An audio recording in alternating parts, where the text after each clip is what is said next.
রাখবো পরবর্তী সংবাদে। ইটভাটায় গাড়ির নিচে চাপা পড়ে মৃত্যু এক শিশুর।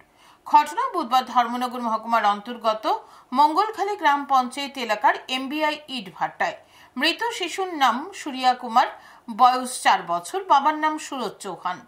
সুরজ চৌহানের বাড়ি বিহারে। সপরিবারে ইটভাটায় কাজ করার জন্য সুরজ বিহার থেকে রাজ্যে আসে।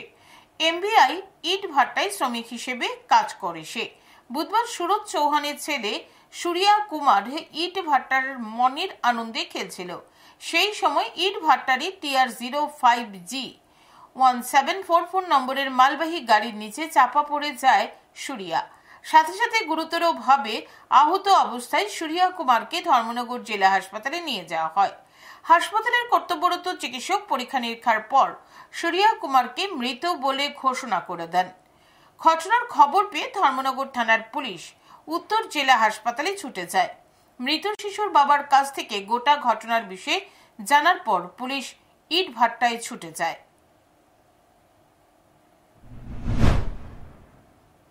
तो ये बगल में था, इस पर बाई में ला के चढ़ा दिया। गाड़ी कहाँ पर है अभी भट्टे में है।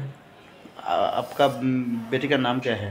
आपका बेटी का नाम क्या है? इसका सूर्या कुमार। सूर्या कुमार। हाँ। गाड़ी में लूट था क्या?